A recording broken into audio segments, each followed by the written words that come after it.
Please बाबांनो.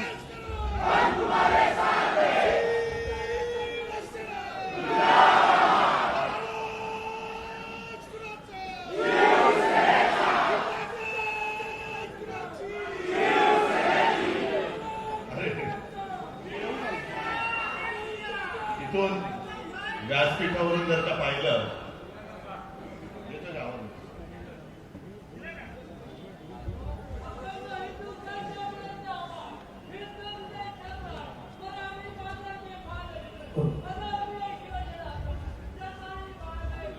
अखंड हिंदुस्थानचे कैवारी प्रबोधनकार सुपुत्र देव देश धर्म मराठी मनाचे मानबिंदू हिंदू अस्मितेचे शिरोमणी हिंदुस्थानचे एकमेव हिंदू हृदय सम्राट हिंदू धर्म रक्षक महानेता आदरणीय श्रीमान बाळासाहेब ठाकरे यांचा आदरणीय श्रीमान बाळासाहेब ठाकरे यांचा गद्दारांना क्षमा नाही. धन्यवाद. झालं. आता इथून जर का बघितलं तर मला तुम्ही नुसते शिवसैनिक दिसत नाही आहात तर पेटलेल्या मशाली दिसत आहेत, मशाली दिसत आहेत. आणि मी एका पद्धतीने गद्दार आणि गद्दारांच्या बापाला धन्यवाद देतो की तुम्ही या मशाली पुन्हा पेटवल्या, पेटत होत्या त्या आणखी गजबजत केल्या.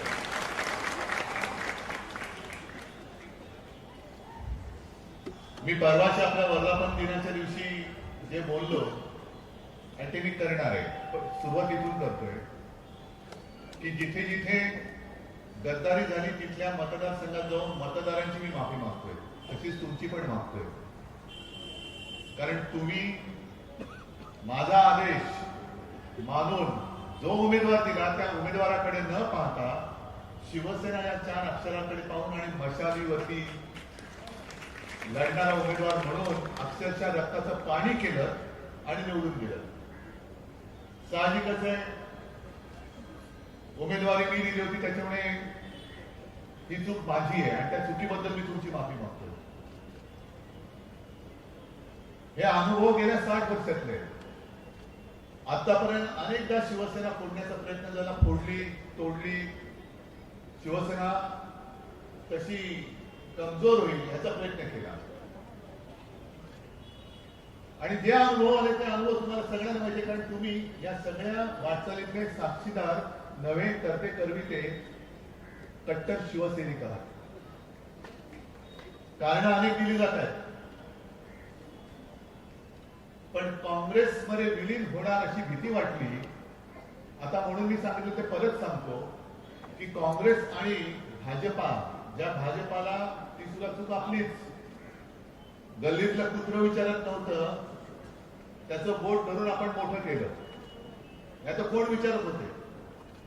म्हणजे सुरुवातीला तर यांचं डिपॉझिट जप्त पार्टी म्हणूनच म्हटलं जायचं. अख्ख्या देशात 2 खासदार होते फक्त, काय भाजपा भाडकाऊ, म्हणजे तसेच लोक आहेत. स्वतःच काहीच नाहीये, दुसऱ्यांची पोरं ही चोरून चोरून चोरून मोठी झालेली पार्टी आहे.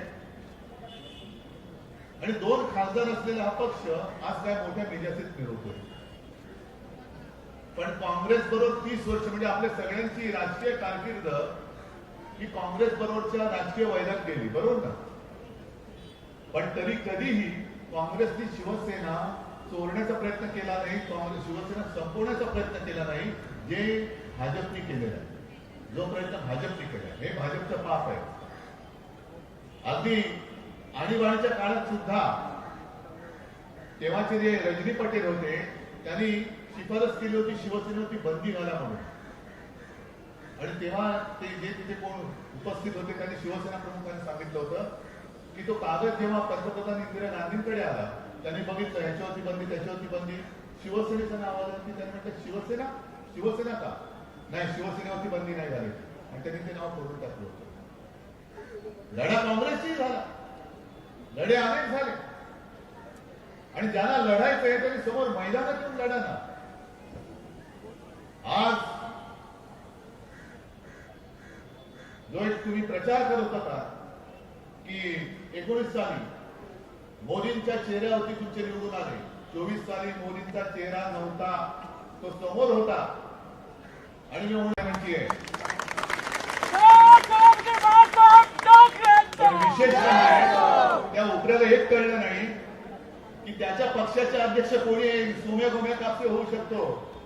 आज तुला नाव कोण आहे माहिती नाही कोणाला, कारण कोणतेही उतरतात आणि कोणी एखादं ध्यान त्या खुर्चीवरती बसवतात, झाला भाजपा अध्यक्ष.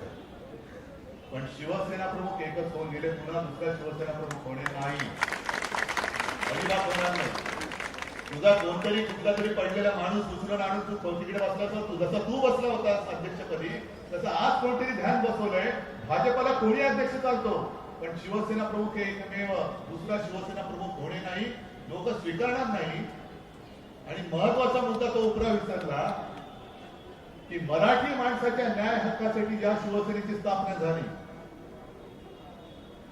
ती भूमिपुत्रांच्या लढ्यासाठी झाली. उपरे आमच्यावरती आक्रमण करतायत, आमची संधी हिरावून घेतायत, आमची संधी, आमचा न्याय हक्क आम्हाला मिळाला पाहिजे म्हणून शिवसेनेची स्थापना झाली.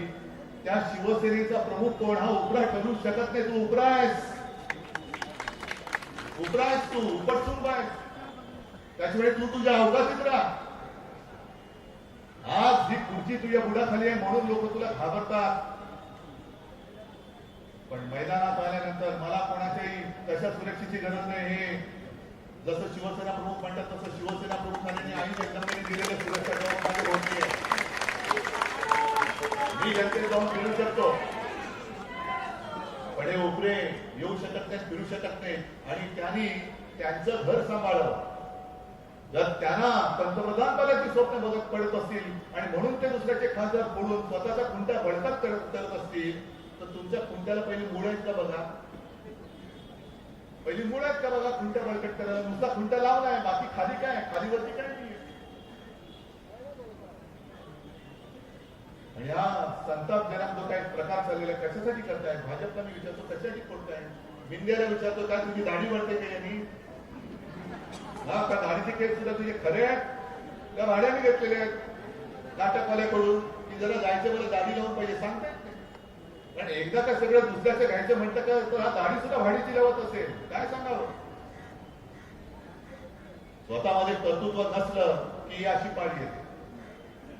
आज इथे सुद्धा मी ज्यांनी शिवसेनेची गद्दारी केली मी इथल्या शाखा प्रमुखांना गेल्या आठवड्यात बोलवलं होतं, सोमवारी बोलवतो गेल्या, हो ना रे. कोण शाखा प्रमुख असतील इथे, विभाग प्रमुखांना बोलवलं होतं.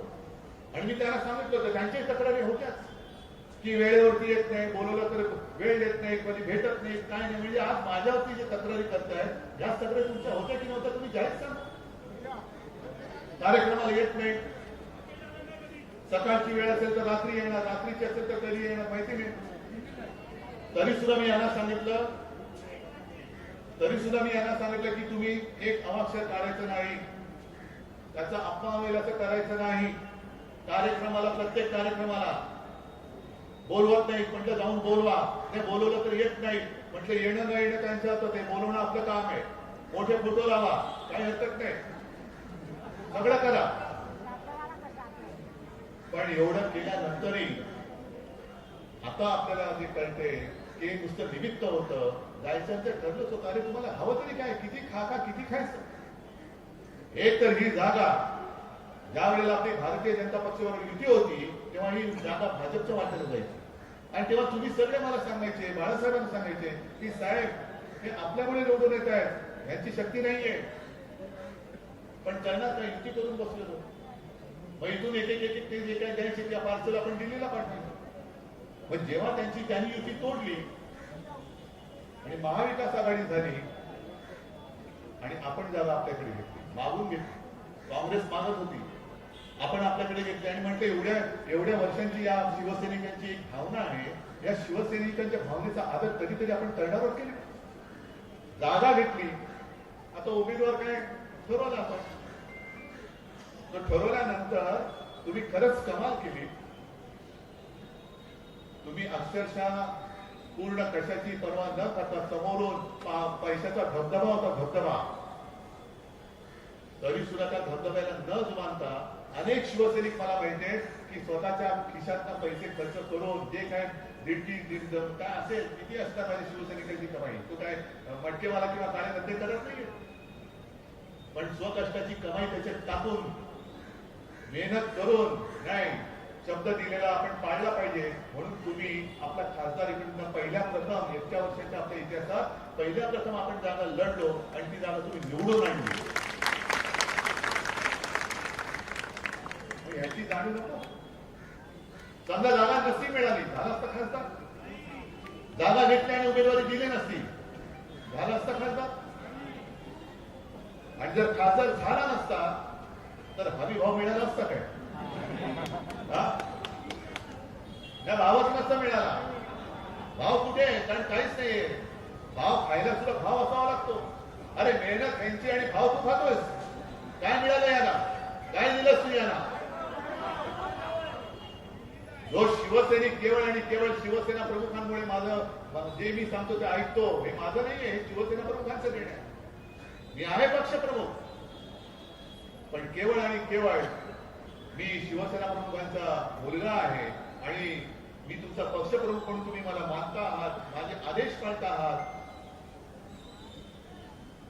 त्याचा दुरुपयोग हे गदडे करतायत, हे गद्दार करतायत. अगदी त्या मिंदेला सुद्धा कोणी आमदार केला? 14 साली मंत्री कोणी केला? मंत्री झाल्यानंतर जर का आपलं आणि भाजपचं व्यवस्थित जुळलं असतं तर मी आयुष्यात कधी मुख्यमंत्री होणं माझं स्वप्नही नव्हतं. त्या निवडून आलेल्या आमदारांपैकी जे सगळे आमदार म्हणाले असते त्याला मी मुख्यमंत्री करून टाकलं. पण जरा कुठे काही एक अपरिहार्यता अशी आली की माझं परतीचे दोर टाकले गेले, भाजपने पाठीत वार केला, पुढे जाण्याशिवाय पर्याय नाही. जे भाजपने वचन दिलं होतं ते मोडून टाकलं, करू काय दुसरं? आणि त्यावेळेला नाईलाजाने मला ती जबाबदारी घ्यावी लागली. पण एक गोष्ट नक्की, त्या 2.5 वर्षात सुद्धा तुमच्या सगळ्यांच्या सहकार्याने करोनासारख्या अत्यंत बिकट काळात आपण राज्य सुरक्षित ठेवू शकलो.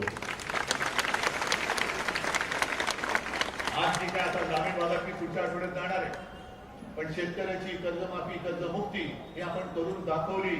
नुसती घोषणा नाही केली, अशा अनेक गोष्टी केल्या. मग काय कमी केलं होतं शिवसेनेने? आणखीन काय पाहिजे होतं? काय इकडनं तिकडे गेल्यानंतर उद्या ही जागा भाजपा सोडेल? सोडणार आहे भाजप ही जागा? आज जाहीर करावं भाजपनी की मिंदेला तू घे, ही जागा तुला दिली. आज जाहीर करावं भाजपाने, चला. रमेश, तुम्ही जे आव्हान दिलं ना, संजय तू पण आव्हान दिलं की हिंमत असेल तर पुन्हा एकदा निवडणूक लढून दाखवा. पहिले निवडणूक लढवायला भारतीय जनता पक्षाने जाहीर करावं की ह्या गद्दाराला जरी मिंदेकडे गेला तरी आम्ही या मिंदेसाठी ही जागा सोडतो, हे आज भाजपने जाहीर करावं. तर यांच्यासारखं प्रेम हे कुठल्या पक्षात मिळणार? भाड्याने दाढी मिळेल, भाड्याने गाडी मिळेल, भाड्याने खुर्ची मिळेल, पण भाड्याने जीवाला जीव देणारी माणसं नाही मिळू शकतात ती शिवसेनेमध्ये. म्हणून मी आज तुमच्या समोर आलेलो आहे. मी कुठेही खचलेलो नाहीये, खचू शकत नाहीये. किसन आजपर्यंत अनेक पाहिलेली आहेत आणि जे माझ्या आजोबांनी माझ्या वडिलांनी शिकवलं, माझ्या वडिलांनी मला शिकवलं, संकटाच्या छाताडावरती चालून जा. असं हिंमत मैदानात उतर. असा पणकुटेपणाने इकडून तिकडून, आणि हे एवढं सोपं नाहीये. मी परवाच्या वर्धापन दिनानिमित्त आपलं मी बोलताना ती जी एक क्लिप ऐकली ना उल्हास बापट यांची, तर त्यांची मुलाखत मी बघा. ते 2/3 म्हणून त्या सह्यांचं तसं होऊ शकत नाही. पक्षाने निर्णय घ्यावा लागतो आणि त्याला 2/3 पाठिंबा द्यावा लागतो. 2/3 लोक म्हणजे खासदार किंवा आमदार हे निर्णय घेऊ शकत नाहीत. हे आता लटकले, आता लोंबकळले आणि लोंबकळू द्या. ज्याचं त्याचं नशीब. आम्ही तुम्हाला डोक्यावर घेऊन फिरत होतो, नाही परवडलं. लोंबकळायचा तुम्हाला मजा वाटत असेल तर जा इकडनं तिकडे, लोंबकळा आपले लंबकासारखे. आम्ही काही करू शकत नाही. लोक येतील आणि वाजून जातील घंटा, आम्हाला काय करायचं? पण आज मला एका गोष्टीचा नक्कीच अभिमान आहे की दुसरा कोणताही पक्ष असता तर गडपटून बसला असता, पण आज तुम्ही कुठपासून कुठपर्यंत ही माझी शाखा भेट आहे, जाहीर आहे.